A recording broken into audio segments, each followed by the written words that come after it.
One of the most annoying styles of guard passes to defend in Jiu-Jitsu are outside style guard passes, like the Torreando pass. The problem is many guard retention strategies require very specific timing and knowledge of what guard pass is being used against you, which can be hard to figure out during a roll when they're quickly blowing past your guard. In this video, we're going to break down one simple, counterintuitive guard retention trick that works very well against outside style guard passing. It's so simple, it doesn't require very precise timing, and you can start using it today right after watching this video. Not only that, even if you've seen it before, we're going to show how it applies to more guard passes than you may have realized. And if you don't already know me, my name's Sean. I'm a BJJ black belt and a founder of the BJJ education app, Digitsu, which if you wanted to check out, I'll put a link in the description with some free instructional content. And by the way, I'm starting a newsletter where I expand on the topics in my video and then also dive into the nerdier side of things with the intersection of technology, AI, and jiu-jitsu. If that's something that sounds interesting to you, I put a sign up link in the description as well.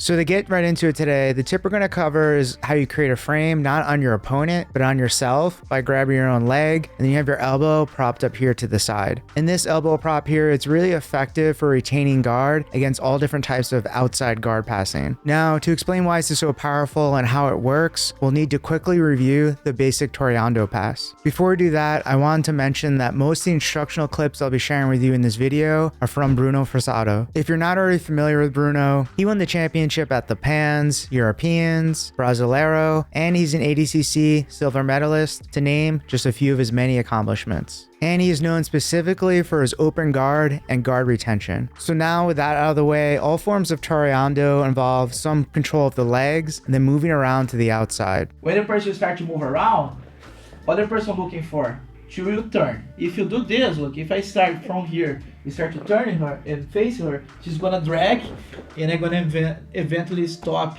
in leg drag position or regular side control, or even towards the north-south position. So I really want to emphasize this moment. When they get to the side here, a common reaction is to put up frames or structures in place so they can't come down to come chest to chest and finish the guard pass. The problem with this is that they don't have to get by the hands directly. You can just focus on pushing the knees down to the far side, which creates space here to finish the guard pass and bypasses those frames. And this applies just as well no-gi with outside passing. Person on bottom frames on the opponent, then they can push the knees down, which opens up space, but then also ends up twisting the spine, taking the guard player out of alignment. Because if I'm just here and I take two hands to here, they start throwing my legs behind. This is where there's a misalignment, and now my arms are overextended. So how do we prevent them from pinning our knees together and closing the distance? Well, first we're going to use an inside arm here on the bicep to prevent them from coming chest to chest or going around north-south. Meanwhile, we're going to use this hand to prop our knees up, making it difficult for them to pin them down. What I'm gonna do, when she start to get close,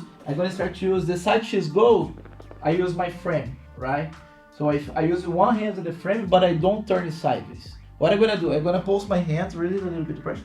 I'm gonna post my hands a little bit more close to my hips, and my elbow is gonna work as a frame, right? This is gonna give me leverage. If you guys see it, if she try to drag, and my hips go a little bit off the ground, right? I'm gonna elevate my hips off the ground. What's gonna happen? She cannot drag my legs to the side because my elbow is on the way, right? So if she's trying to do, look, my elbow's on the way and stopping her. You can think of this frame as kind of like a kickstand on a bike. Its purpose isn't to directly control distance like your typical frame, but to make it very difficult for them to topple your knees over to point them away. And this is really quite strong. Like most good frames, it relies on the structure of your body rather than your muscles. Like you can try this in class. You can have the person on top fully plank on top of this or drive their weight into it, and you can easily maintain it on bottom. And once you have this position, you stop their guard pass. The next steps involve lifting your hips, and then you can easily use this leg to pummel inside, square up, and regain your guard. So I'm gonna stop, I start to lift my hips, and I start to palm with my leg. When I palm with my leg, I stop the pass, right? I'm gonna push her, now I'm gonna step in the biceps. When I start to square with her, I grab the collar, and I switch, and I start to get my control back. I like to go collar and ankle, or collar and grip in the pants, or sometimes the legs. And one thing I wanted to point out too, notice how Bruno in all his recoveries, he goes to either some form of collar sleeve, or like here where he has the ankle cross collar grip. This puts him in a really good position to counterattack. Like from here, he has a triangle he could go for, or the ankle there, he's in good position for different tripod sweeps. You know, you don't want to be stuck in a cycle where you just keep retaining guard and they keep trying to pass you. So it's good to think about transitioning to offensive positions like the collar sleeve, keep them off balance, and then counterattack as soon as possible. If you're interested in learning more about collar sleeve, I recently talked about this position on this channel. I'll be sure to include a link in the description below. Jeez, Rick, oh my God. That's some pretty hardcore stuff. What in the hell? So one of the great things about this technique, it doesn't just apply to the Torreando pass, but other styles of outside guard passing, like the leg drag. So if you take a look at a leg drag, the person passing guard, you know, they drag the leg across, then they put their body weight on top, which pins the knees as they pass to the outside. So we can use those same grips on bottom, where we can set up that frame or that kickstand to make it very difficult for them to pin the legs together. You cannot let your knee go down. When your partner drag your leg, here. Okay, look how my hips start to go off the ground. Look, I use this leg here to push her down a little bit, and I elevate my hips off the ground. Okay, then from here I start to switch my hips to the other side. I push her to create space to bring this leg back and get my control back. And we finished just like before with the feet inside and that cross collar grip and then the grip on the ankle, so you can go right into counterattacks. By the way, if you're enjoying this video, please hit the subscribe button and show your support, because I have many more like it planned for the future. Before we get into another guard pass and why I think it's one of the most important guard retention techniques to start with, if you haven't noticed already, the instructional clips I've been sharing with you in this video are from courses available on Digitsu covering guard retention. Bruno's clips are from a course in the gi called Impassable Guard Formula, but most of the principles apply just as well in gi. It goes into fundamental guard retention concepts and details, but also specific tricks to counter certain guard passes. My personal favorite I learned from this course is the thumb down collar grip when the opponent really closes the distance. We've also just remastered all the video to make it higher quality, and I personally think it's one of the most underrated jiu-jitsu instructionals out there and a big part of my game. And we also have Jon Calestine's course, Lord of the Guards, which goes into more detail specifically in no-gi guard retention. The full courses are behind a paywall in Digitsu, which you can access with a subscription, which gives you access to everything, or a one-time purchase price if you prefer. I'll be sure to include links down below in the description if you wanted to check them out.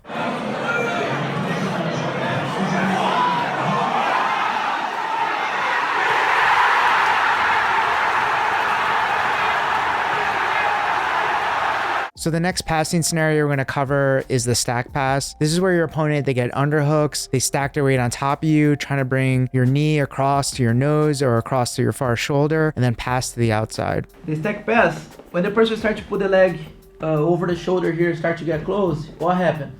If you guys realize, of course the person's going to pass this way, but what does make the position worse is because my legs point that way. When she starts to smash, when she's passed, my leg face this way. And you probably see where this is going by now. You want to use this grip once again to prop your leg up, making it very difficult for them to finish the pass. First I'm gonna do, I'm gonna stop the hips, and this grip here, look, I start to elevate my hips and I start to frame it the same way. Because right now, when she smash, I have this frame in the hips to start to kind of like stop her moving forward, and this the frame is gonna stop the pass. This is the most important frame. So the recovery for this one is a bit different and has a few more steps than the other ones. I want you to pay attention to how this frame is used to create space, but then how the top leg is used to break their grip. Look, the C grip's coming here, and this frame stops she moving forward, right? Of course, I still have a very bad position. First I'm gonna use my leg, look, here. I'm gonna start to apply pressure on down and her, and I'm gonna start to push her back. I use my hamstring to push her back. Make sure don't extend your legs. Keep her legs flex and push, use your hamstrings to push. Now, I start to slide my leg to her elbow, close to her biceps, here. Okay? Now, what I want is break this grip. Okay, I need to break this grip to move myself back. I start to slide my shoulder. I'll keep the pressure. I slide my shoulder and I break the grip. As I break the grip, I start to frame it and I palm my leg. Then I palm the other leg. Then I get my control. And just like before, we finish in an open guard where we can counterattack. This time, it's more like the traditional collar sleeve. You have the sleeve and cross collar grip. This is because in the stack pass, typically your opponents can be on their knees, so you can't grab the ankle. Now I want to talk about why this technique is so easy to add into your game and why I coach my students to use this technique first. Like I mentioned earlier, timing is less critical with this technique. The window you have to pull it off is a lot wider than things like grip breaks or controlling the sleeves. You know, often passes like the Torreando can happen very quickly. So if you don't have that timing or reaction to immediately break those grips or control those sleeves, it's already too late. So instead, you can rely on setting up the frames we went over in this video, which gives you more time to react. I found a really good way to develop the skill of using these frames is to purposely play a more passive guard, let yourself go to supine, and keep your knees up towards your chest and your legs pretty close together so it's difficult for them to step into the middle. This is then an invitation for people to do the Torreando pass, and many will take it. You know, they'll grab your legs. As they choose a side to pass, make sure you frame on the opposite side and look to block them with your other frame on the same side. Get comfortable in this position, spend time in this position, and get comfortable recovering from there. Most people will initially pass to your right, so then you can put your left hand on your hip, but over time, especially as you block people with this defense, they're going to switch sides and then they'll pass to your left. So as soon as they switch sides, just be prepared to switch which hand you have on your hip. And this is actually a great drill you can use to start to get comfortable and familiar with this positioning. You can have your training partner go to one side, you know, get your frames in place, then have them switch to the other, and then while they do that, switch your hands. Then you can do this back and forth, getting comfortable with the position. And like what we often talk about in this channel, it's better to find someone you're already better than when trying these new skills. Like think about it, it's going to be hard to pull this off against someone who typically dominates you in a role. That being said, you should still try this skill against higher belts right away. Like maybe you won't be able to regain guard, but you might find yourself able to slow them down and hold them off just a little bit longer. Also, it's important worth mentioning, the more comfortable you get fighting and recovering from this position, it won't just help with your guard retention, but your escapes and recoveries as well. This is because often when escaping from dominant positions, you're going to first recover into a very similar position like this with your opponent on the outside with frames blocking them. Also, one word of warning and a bad habit I fell into. Once you get more comfortable with your guard retention, then be sure to get aggressive and counterattack right away. If you're too passive, you'll find yourself stuck defending guard passes over and over again against aggressive opponents. Anyway, that's all I have for today. Thank you for watching.